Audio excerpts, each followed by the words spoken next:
Yeah. So welcome back to our online certification program on Core Spring. Today is day 4. So I had sent a mail last night with a link of the material, I guess. Have you checked it? Yeah, I just checked it. All right.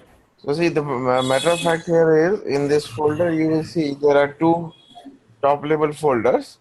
So there is one folder called instructor files. You don't need to download these files. Okay. These files are not for you. You can download. Okay, sorry. 1 second. Yeah, you can download the student files where you can download the student handout and the lab document. Okay, and you can download one of the installers from here, which is compatible with your operating system. Sorry. So once you download this installer, then you can unzip it and directly when you start your this STS tool, you will be able to see there are a number of projects which are available. So let me show you those projects. Just hang on. So let it come back and then we will check it up. Okay. So meanwhile, we will try to uh, cover the theory out here. All right. So yesterday we had covered till I think here, right? Okay. So now now we will look at some advanced annotations. So resource is one such annotation which can be used, okay, to configure or work as auto-wired. So when dependency injection was introduced by Spring and it became really popular, then J2E specification team also learned from it and they came up with their own mechanism to implement DI in J2E specification. Okay, so they introduced one annotation through GSR 250 called resource. So resource does the same job as AutoWire does.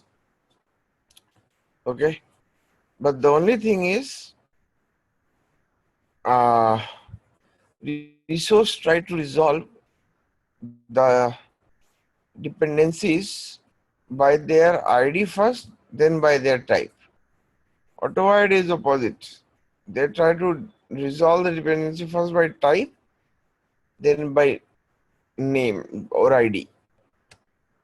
So here you see, if I want to use resource, we can use it on setter method, or I can use it on field injection. You can't use resource annotation on constructors and expect it to work actually. All right. 1 second. Yeah. So just remember, this is a very important question in the exam actually. What is the difference between auto-wired and resource? All right. So this auto-wired will resolve first by type. If it fails to get a unique bean by type, then it will try to uh, find out other options. Okay. Are we clear? Hello, friends. Right now the situation is I'm in a hotel, okay, in Mumbai, and this hotel is today looks like the network is a little, flaky. So it might happen that the, discussion may end up abruptly in between. So brace yourself for that. I'm just giving you a heads up. If it happens, don't feel bad. Okay, I will just try to reconnect and try my level best as such. Okay, no problems. Okay. Now standard annotations. So these are called standard JEE annotations, which was, basically an effort to bring JEE specifications at par with Spring APIs. Okay, so they came up with one new proposal called JSR 330. Okay, and let me see what it is. So here you will see through JSR 330 annotations, you will be able to do and achieve exactly what Spring preaches for you. But the catch here is the names of these annotations are very, very different. Okay, and their behavior is also somewhat a little different. Okay, now you have how many options to get completely knocked out by the juggernaut of Spring? Auto-wire can be replaced by inject. Component can be replaced by named. Scope will remain same. Skip will remain same. And required is redundant here. By default, all dependencies are mandatory and you can't change it at all. Okay. Any question from this slide?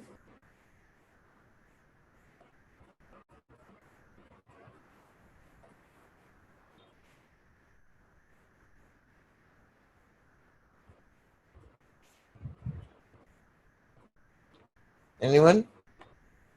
Okay, there is a message. All right. So now that brings us to the end of how we can do dependency injection and manage the dependencies through annotations. Now we will look at through XML. So we'll move a little faster. So as you know, XML was the original way to define and configure your Spring Beans, and many of you might have used it extensively, I hope. So what is the downside of using XML for dependency injection? Is it good, bad, or ugly?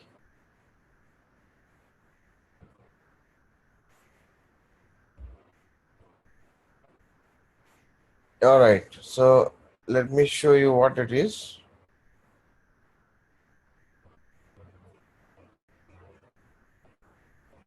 One second. All right. So given a chance, which of these three options would you prefer to write your Spring Beans, by the way?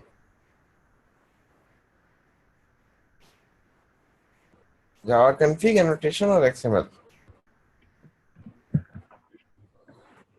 Are you sharing the screen? I can't see. I shared it. One second. The screen is shared, no? It was shared, but I can't see anymore. Yeah, Oh, now again it's coming. Yeah. that is the problem. That is why, so the network is a little flaky here. Sorry for the trouble. Yeah, thanks for reminding. All right, so what will you use given a chance? Java config, XML, or annotation? Yeah, for any new development, we go with Java configuration. For any existing or legacy applications, definitely if it is already built with XML, there's Mm-hmm. no other choice. We need to go with XML. Yeah, Srinivasan, right? Yeah. Yeah. Thanks, Srinivasan, for the response. See, the point here is it depends. Okay. So, as you said rightly, for a legacy application, XML is already in place. So, most probably it makes sense to stick to XML and be consistent, right? And for newer applications, you can use Java config. What is the real benefit of Java config? Because it provides you type safety. Correct? In an XML, if you are a fresher, you would not most probably start with the XML way, because that way, if something goes wrong, you are basically clueless there. If you make a mistake in the code, then you will immediately come to know about it, right? So Java config provides you one big advantage of type safety, which is completely missing in XML and annotation. You will come to know about these problems if you use XML annotation during runtime only. That's fine. Okay. So XML, I think most of you have already used. I will move a little fast. Okay. So as you know, constructor arg and property. These are the two tags through which you can do dependency DI in XML. It is possible to mix and match. So you can do hand based plus, you know, hand based configuration directly like this. Okay, so you can define beans and then wire them through the property called ref, attribute called ref.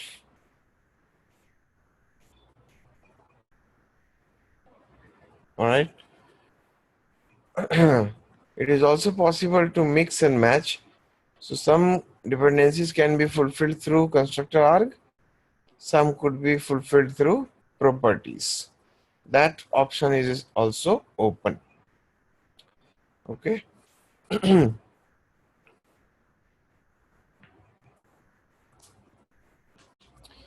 Scalar values. So you can also inject scalar values of some fixed value to your application. So you can use the either the value notation or value attribute. Okay, guys, just give me a second. There is somebody at the door. I will come back in 2 minutes.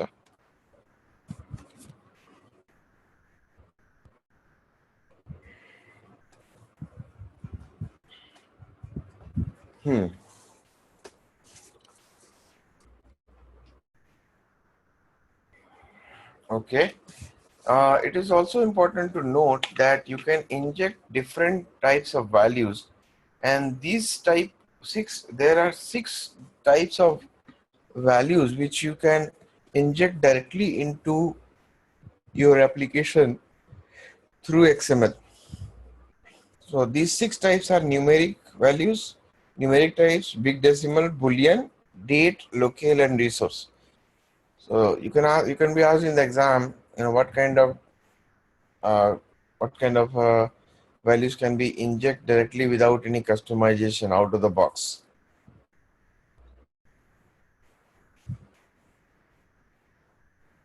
All right. Now, one second.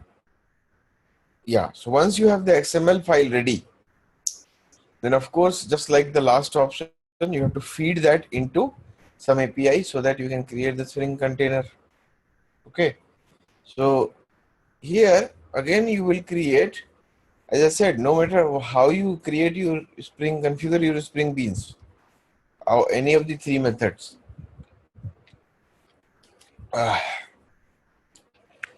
You should use only the run method. There is a very strong reason why should you use the run method to create your Spring container, and that would be clear once we go to Spring Boot. So for the time being, assume that this really helps you to configure your beans for basically future usage. Okay, so the idea is that no matter how you create your beans or define your beans, all of them can be configured, can be created and initialized in a consistent manner. So here you will again write a config class, mark it with configuration annotation. So you will write basically configuration class. Use annotation called import resource. Okay, import resource. Are you able to see my screen? Okay. Yeah. Okay. I have one question. Yes, So yeah, you said like whichever way we create the configuration, we have to we should follow this Spring application dot run, right? So Yes. So now, what about some distributed application like we'll have generally when the application is deployed, even before any program gets kicked in, right? Mhm. The Spring container gets initialized. Like generally, we do it from web.xml, right? uh, like we do the config param and with the web.xml give the Spring application context path, and like that way it gets kicked in. So there is as such no uh, program or Java program at that point. Hmm. So, okay. Very good point. Thanks, Sonia. So, I'll just try to quickly, if we can answer, let me check. So, what you are saying is that when your application, I mean, in a distributed mode, right? Mm-hmm. In a distributed environment, deployed in a distributed environment, is started, then how will I start the Spring container? Am I correct? Right. And the assumption here is that you have a distributed web application deployed. Yes. So in a web application, whether distributed or not, when you start the Spring container, okay, there is a, I mean, when you start the servlet container, there are APIs which can transparently, kickstart the Spring container as well, actually. So whether you use run, I mean, your concern was run, I guess. Yeah. Whether you use run or class path XML application context or something else, right? Annotation, class path, XML, blah blah blah blah. Any API for Spring, creating a Spring container. Okay, all of them will work actually. The reason we are recommending run now, I mean Spring application dot run, is that uh, it basically can handle all three types of configuration. Actually, today in our application, we Mhm. don't explicitly run it. It is a declarative way. In web.xml, we have the config param location, Hmm. and via that, the Spring container gets it is just done like Yeah, this. yeah. So cut the long story short. This is a very important question actually, and most of the developer ask for it. Basically, there is somewhere, okay, somewhere there is one context loaded listener. You may be aware about it, right? Context Mm. loaded listener. So Exactly, yeah. Context yeah, load listener, yeah. exactly. That context loaded listener somewhere deep down has a one piece of logic which says Spring application dot run. Hmm. Okay. So yeah, so somewhere we are definitely initializing the framework through run method, but that is all transparent to us, right? Okay, so we are Once, not doing it, right? we are not doing it directly. So once we'll come to Spring Web application development, no, that part, then that would Uh-huh. be covered in detail actually. So just Okay, hang on. sure. Okay, good, good. That's a very interesting question actually, and this is a very common one, actually. How exactly a Spring container will work in a web environment, right? Okay. Yeah, so here you can see import resource is the annotation to use, and there you can specify the location of your XML files in three possible ways, either through class path, that is the default. One more question in the exam. What is the default? Like prefixes used. So class path, file, or HTTP, all three options are there.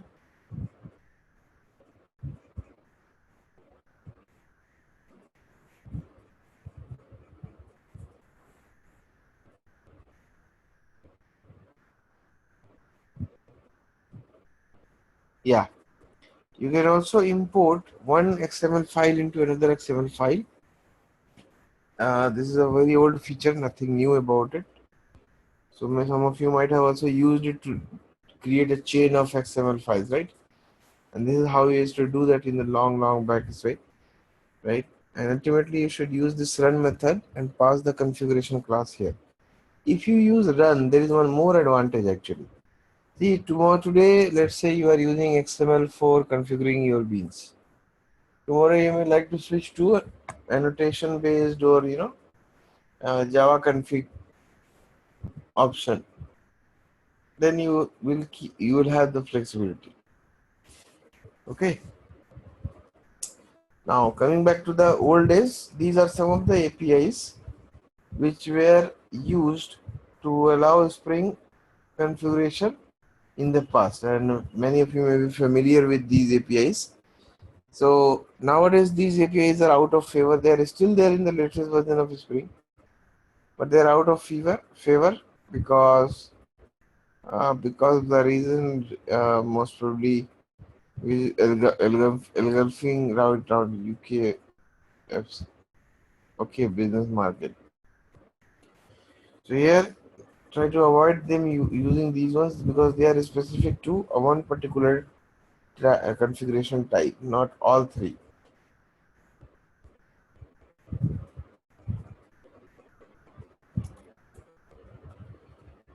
So init method, as you see, we could do init method in Java. Here they are explicitly specifying the init method, okay, and that init method can be used to call and initialize some business logic. Okay, so pre-destroy. So this is like post construct. This is like pre-destroy. So you can use the destroy method attribute in the XML to configure the beans. Okay. Sorry. Scope. So you can also define the scope by scope attribute. One second.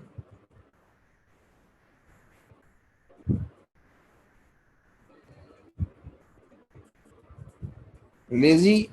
Remember lazy. So you can mark a bean as lazy through XML annotation. XML property attribute. Attribute called lazy -init.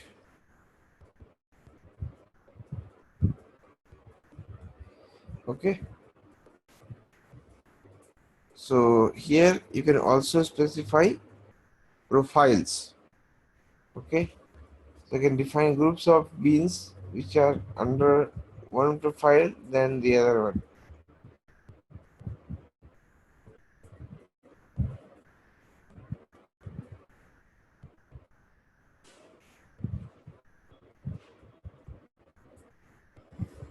One second. Now factory beans. So as you know in Java, in Spring, not in Java, you can define a factory method also. So if you define a factory method, then how will you configure those beans?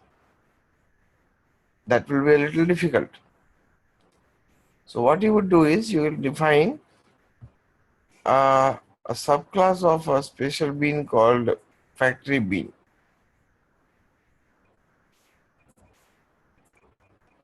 Okay, and then you can implement a callback method called getObject, from where you can instantiate and return the newly created bean instance. Okay, so this is required only if your class has been or in the past had trouble with some medications actually.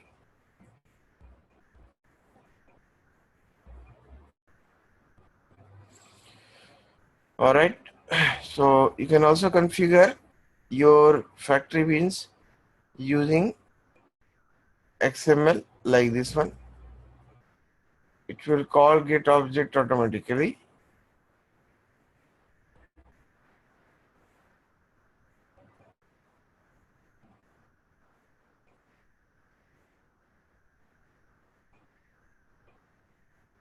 So you can also configure, once you configure your bean using factory bean method, then again you can directly use it as if nothing has changed.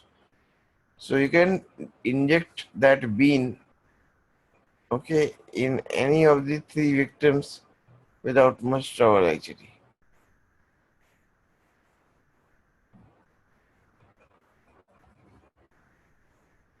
Okay, any questions? So factory beans in Spring, they are very popular, and many of the inbuilt APIs, powerful APIs, actually provide some level of annotations by going to use proxies.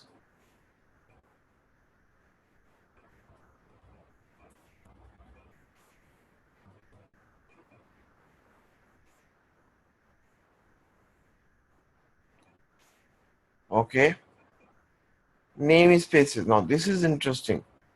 What is namespace in an XML? Anyone? Why do we need namespaces in XML files? Hello, can you guys hear me? Yeah, we can hear you. Yeah, so why do we need namespaces in XML? The same reason why we need packages in Java, right? To segregate our code into different sections and different APIs, plus to avoid naming collision. All right. So it is possible that two different features of Spring can have the same name for their tags, and we will end up with a collision, right? So as you know, in Spring is open source. Everyone is free to define, develop their own beans, and if they define their beans with the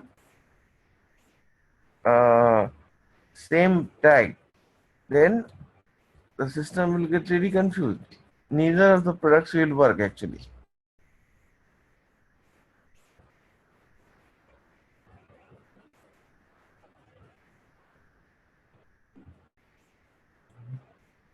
Okay, so there are a number of inbuilt namespaces available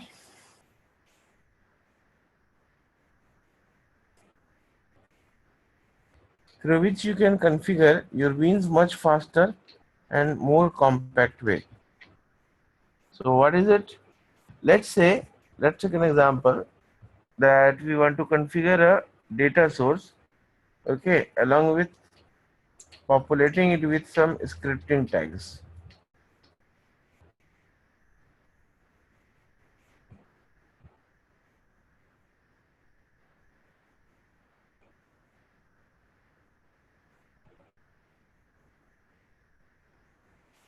One second. So here if you see, this is the amount of coding we have to do. With namespace, the same code can be reduced to 4 lines of XML. So one more benefit of namespaces, you will see that it will help you to reduce the noise in your XML files. I'm sure many of you might have already been using some namespace, XML namespaces. Like, do you use transactions? I hope transactions in your applications. Yes, yeah. What do you use there? Transactional annotation, Yeah. AOP. Yes, we use transactional Correct. annotation. Correct. So here, if you see, one benefit you will get from the namespace definitions is that it gives you a unique identity to your application. You can, according to the mood of the user, you can decide whether to take it or not.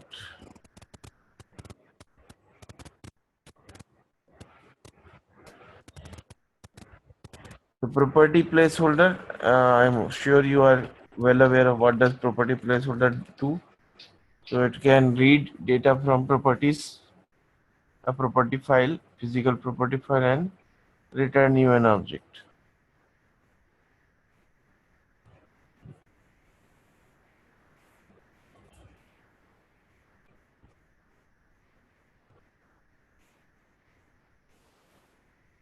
So this is an example of how you can configure, how you can make your configuration for your Spring Beans flexible enough using the dollar symbols So that will also work here.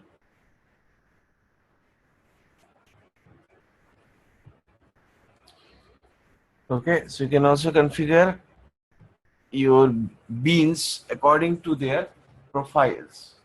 So here you will see what is interesting in this slide is the usage of the beans here. So if you see, beans tag has been used twice. Beans profile div, beans prod div. That means Spring is already planning to send. Spring is already planning to fortify their configuration more than anyone else actually.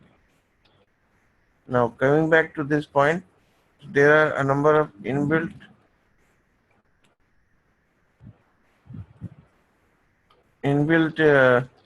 namespaces, okay, and you will use many of them. So let us see. So I'm sure you must have used TX here, TX annotation driven. So that will help you to uh, control the behavior of your beans vis-a-vis security and transaction by default. All right.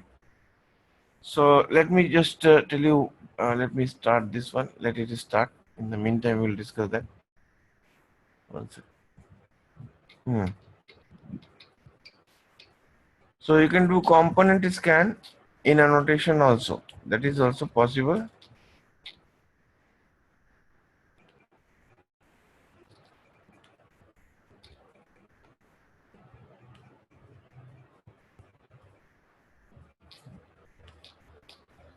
So here you can define multiple namespaces.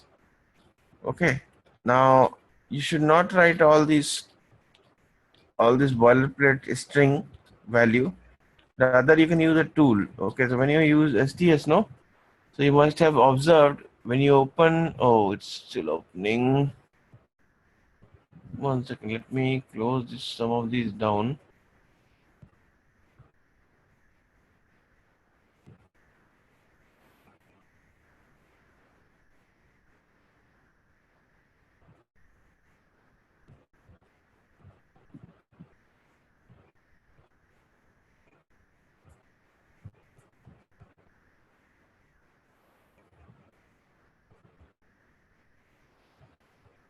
Okay.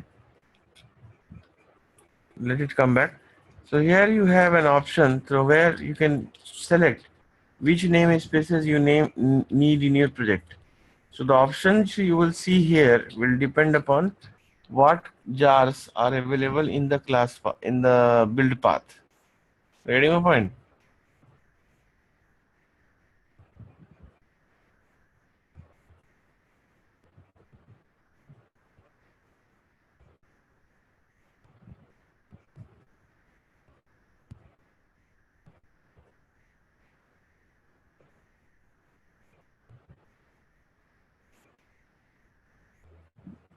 Okay. So here, so when you let me see if it is started. Cool. It is started, but closer. Okay, okay. So what you will see, let me just show you here. Okay, let me just show you.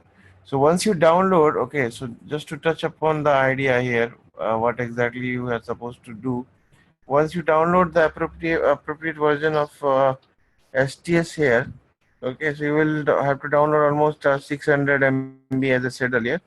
Okay, once you download and unzip it, you can start this STS tool directly.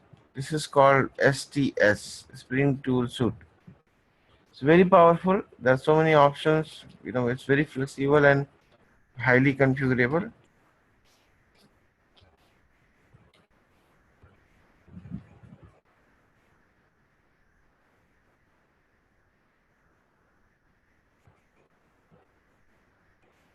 Okay, so here you will see every project. Let me show you. So once you start, you will see almost a number of projects out here, and you are supposed to do hands-on with the help of these demo applications. Okay, each application here has two solutions.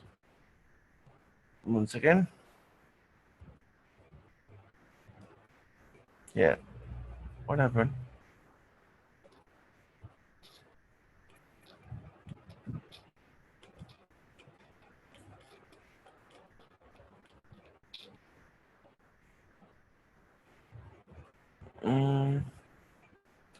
Where are the projects files?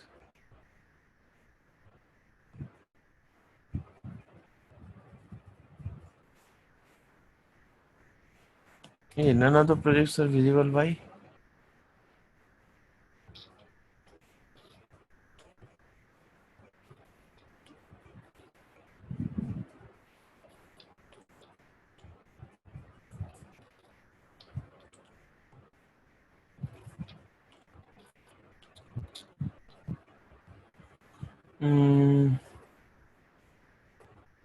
Just a moment.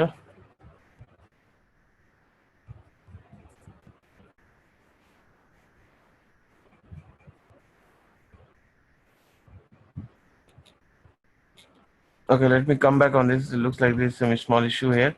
So, yeah, coming back to the slides here. So this is how you can define your spring beans. Now, when you define the these namespaces, so the standard practice is that you would use a long string. So I have a quick question here. Do these strings actually download something from this URL in actual time? No, I think No. we have the jars already. Right. So these annotations are just, I mean, these links may look really valid, and we may get an impression that each link here, okay, will be used to download something for the application. In actual practice, that is not the case. That's not gonna happen. All right. Now, what is interesting here is that when you install these additional namespaces through the tool, okay, I just wanted to show you the tool in Eclipse actually. So when you open any Spring configuration XML file, okay, you will see there is a tab called namespaces there, and from that tab you can specify which namespaces are active. So the options you see here, again, as I said, depends upon the configuration you have done on the build path.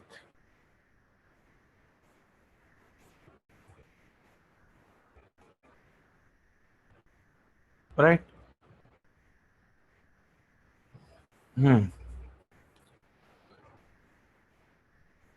So the best practices, as you know, in XML, you must be well aware of the best practices. The best practices involves making sure that your beans are singleton, and you know that the beans must be created in a certain way to make it really useful. All right. Just a minute.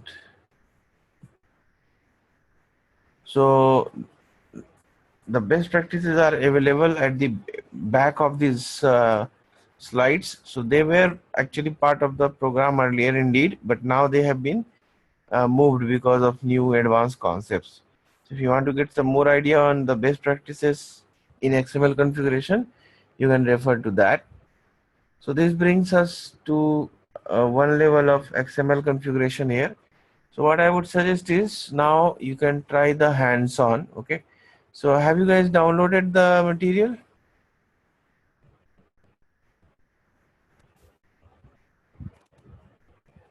I haven't.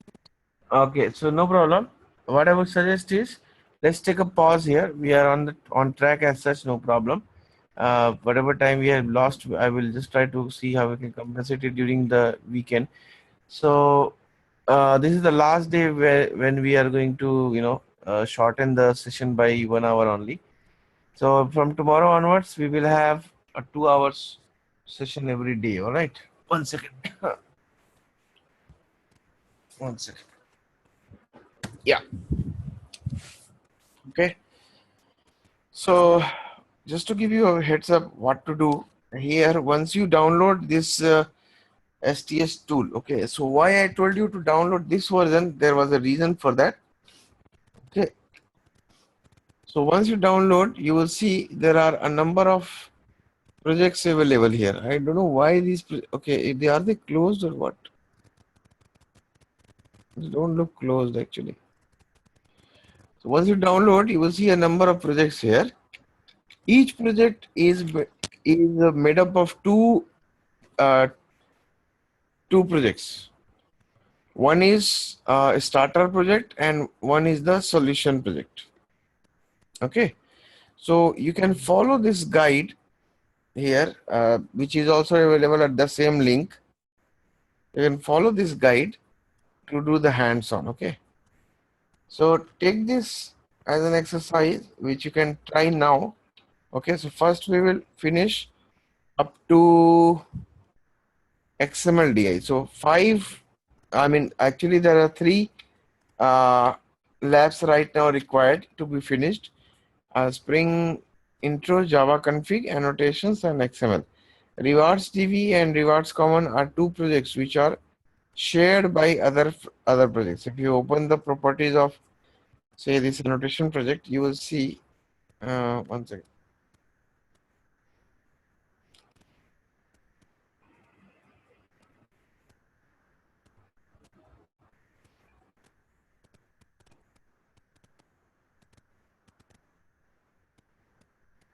Why this is not showing up the projects?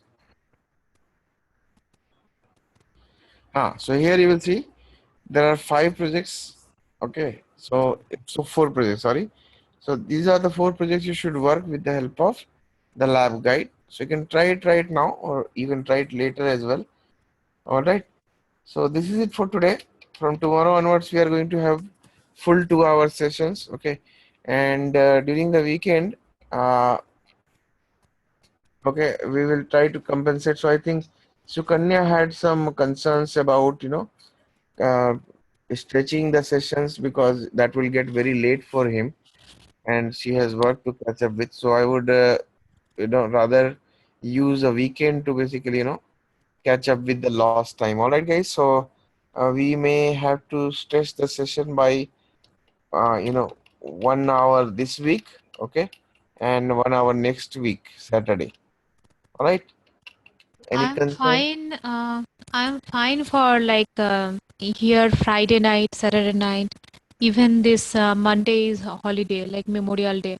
So Oh, Memorial Day. Acha, yeah, acha. so Sunday night also I'm fine. So this week end 3 days I'm fine, like Friday, Saturday, and Sunday night. No problem. We will see Sukanya. So Friday I would be actually I cannot take night session because I will be traveling actually. So Friday will be difficult. This Friday. Friday night in the sense like your Friday morning, your Saturday morning. Oh, My then it's fine. yes, That's what I'm see, planning. this is my Wednesday night. Your Okay, you are in West Coast, is it? I'm in East Coast. East Coast, New York, right? Yes. Okay. Yeah. All right, all right. No problem. We will plan accordingly and we will finish it out. Don't worry. Okay. All right, guys. So from tomorrow onwards, we are having full 2-hour session. Don't worry, and we will see how we can compensate the lost time. This was required. Actually, the problem happened is because this training confirmation came at the 11th hour on last Friday, and by that time I had already committed some other work actually. Okay, one consulting work is also going on, so I had to just we have to just adjust there. So don't worry, we will catch up with the lost time. No problems at all. So Why enjoy they arranged this last time session last minute? Like, why they do it? the. Yeah, Sukanya. See, the point here is what happens is they. One second, just a minute. They